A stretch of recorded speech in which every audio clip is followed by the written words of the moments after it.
নমস্কার বন্ধুরা, শুভ সকাল। ঋতু সেন ঋতু মাস ফ্যামিলি থেকে তোমাদের স্বাগতম। তোমরা সবাই ভালো আছো তো? আমরাও ভালো আছি। আরও একটা সুন্দর ভিডিও, সুন্দর একটা দিন নিয়ে তোমাদের কাছে চলে এসেছি। চলো, আমার স্নান করা হয়ে গেছে, এখন আমি ফুল তুলে ঠাকুর ঘরে যাব, যে মায়ের পুজো দিয়ে আসবো। আবার ঋতু পড়তে যাবে, ওকে আবার পড়তে দিতে যেতে হবে। চলো।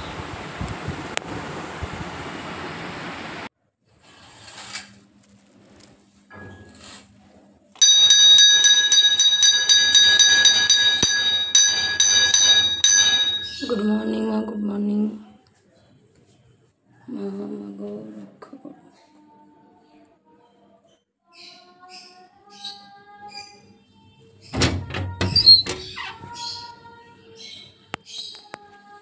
ঠাকুরঘর থেকে এসে নিচে ঋতুকে নিয়ে বেরিয়ে গেছি, ওকে পড়তে দিয়ে এসে তারপরে রান্না করব, চা খাবো। এখনও চা নিয়ে বসতে পারিনি।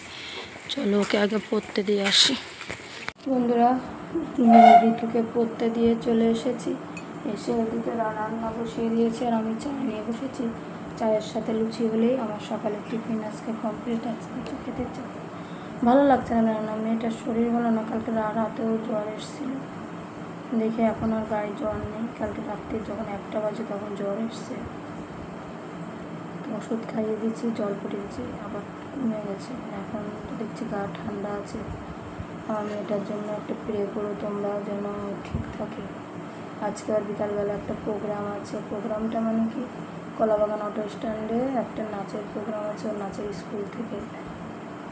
2 বোনেরই তো নাচ করার কথা, জানি না বড়জন তো করবে, ছোটোজনের কথা এখন বলতে পারি। এবার বড়জন করলে ছোটোজনের মনটা খারাপ হয়ে যাবে, আর ওকে তো আমি রেখে যেতেও পারবো না। চলো বন্ধুরা, চা খেয়ে নিয়ে আর আমার মেয়েটার জন্য তোমরা একটু প্রে করো।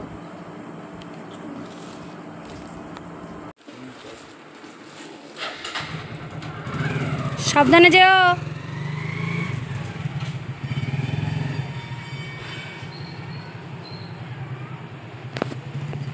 দেখো আমার সোনা মাম্মাম, আমার শরীরটা ভালো না, সকাল থেকে ভিডিওই করা হয়নি। আন্টিদের গুড মর্নিং বলে দাও, এদিকে তাকাও। আর এই যে আর একজন, এখন স্নান করতে যাবে, পড়াশোনা কমপ্লিট। বন্ধুরা, আমরা লাঞ্চ নিয়ে বসে গেছি। দেখো আজকে লাঞ্চের মেনুতে কী কী আছে। পটল ভাজা, ওলের তরকারি, চিংড়ি মাছ আর মাছের ডিম দিয়ে, কুমড়ো দিয়ে, আলু দিয়ে একটা তরকারি, চাটনি। আর এই যে দেখো আমাদের 3 জনের ভাত নিয়েছি। এই যে আমার সোনা মাম্মাম, রানার শরীর এখন ভালো। আনলাম যে প্রোগ্রাম করতে হবে না, আজকে বিকালে যে প্রোগ্রামটা আছে কলাবাগান অটো স্ট্যান্ডে, কিন্তু সে বলছে আমার এখন প্রোগ্রাম করতে হবে। তার আন্টি বলেছে প্রোগ্রাম করতে হবে, তাই সে এখন প্রোগ্রাম করবে। তাহলে তাড়াতাড়ি খাওয়া দাওয়া করে ঘুমাতে হবে। আচ্ছা বন্ধুরা, আমরা আচ্ছা খেয়ে নিই। বন্ধুরা, মেয়েদের রেডি করে নিয়েছি। সেই দুপুরবেলা খাওয়া দাওয়ার পরে একটু রেস্ট নিয়েছে, রেডি করে দিয়েছে। ওদের আজকে ওই কলাবাগান অটো স্ট্যান্ডেতে তোমাদের বললাম দীপাবলি মানে কালী পুজো উপলক্ষে প্রোগ্রাম আছে, ওখানে একটা বড় কালী পুজো হয়। এই যে আমার দুই মেয়েকেই সাজিয়ে দিয়েছি। চলো, এখন ওদের নাচের স্কুল থেকে এই প্রোগ্রামটা হয় প্রত্যেক বছরই, ওদের দুজনকেই সাজিয়ে দিয়েছি। দাঁড়া বনুকের সাথে নিয়ে দাঁড়া।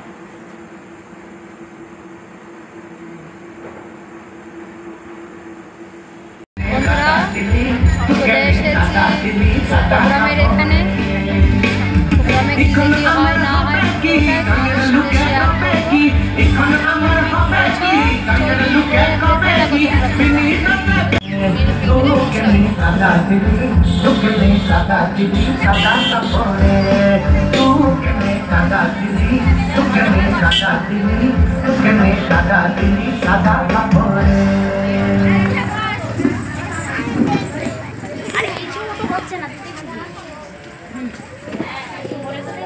নাচেন ভালো সুন্দরী, বাঁধেন ভালো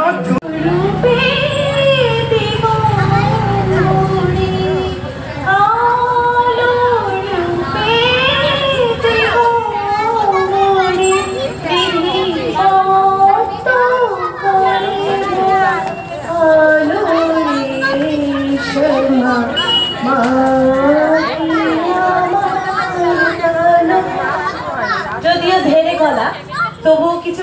নেই। মায়ের নাম করতে গেলে একটু শ্যামা সঙ্গীতের মাধ্যমেই যদি শুরু করি, মনটাও একটা পবিত্র হয়ে যায়, কি তাই না? আজকে আমি এই সন্ধ্যায় উপস্থিত হয়েছি। আগে আমার নিজের পরিচয়টা দিই। আমি চন্দ্রিমা। আমি আজ ঝুমুর নৃত্য কলা কেন্দ্রের তরফ থেকে আজকে সুন্দর নৃত্যের ডালি নিয়ে উপস্থিত হয়েছি। আজ আমাদের এখানে উপস্থিত হওয়ার জন্য এই সমাজসেবী সংঘকে অসংখ্য ধন্যবাদ।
তোমাদের নাচ করতে ভালো লাগে ভীষণ? আন্টি ভালো? আন্টি ভালো, কারণ আন্টি এত সুন্দর মাতৃশ্রেয় ওদেরকে বন্ধুরা, প্রোগ্রাম থেকে আমরা চলে এসেছি, এসে একটু রেস্টে আছি, এরপরে খাওয়া দাওয়া করে শুয়ে পড়বো। ঋতু বলছে আজকে আর ভালো লাগছে না। আচ্ছা, সকাল থেকে পড়াশোনা করেছে, রেস্টেরও দরকার আছে। এই যে মামা ঋতু দুইজন একটু রেস্টে আছে। তা বন্ধুরা, আজ এই পর্যন্তই। তোমরা সকলে ভালো থাকো, আমিও ভালো থাকবো, মানে আমার পরিবারও ভালো থাকবে। আর তোমরা বেশি বেশি করে আমার মেয়েটার জন্য পেরে করবে। শোনো, আমার সোনা মামামের শরীরটা ভালো না, তো তাই বেশি বেশি করে তোমরা আমার মেয়েটার জন্য একটু ঈশ্বরের কাছে পেরে করো। ওঠো ওঠো ওঠো, কি বলতে হবে? আর ভিডিওটাতে লাইক করে চ্যানেলটাকে সাবস্ক্রাইব করে দেবে, তাই তো? সাবস্ক্রাইব করে দেবে। আর ইউটিউব চ্যানেলটাকে বেশি বেশি করে লাইক এন্ড সাবস্ক্রাইব। আর ফেসবুকে আমাদের এই পেজটা ভালো থাকবে। আর ইউটিউব চ্যানেলটা বেশি বেশি করে লাইক এন্ড সাবস্ক্রাইব। এক কথা 10 বার বলে দিল, বেশি বেশি করে লাইক এন্ড সাবস্ক্রাইব না করলে কিন্তু আন্টি আঙ্কেলরা বুঝে দেখো তোমরা। তা সকলে ভালো থাকো, টাটা, বাই বাই।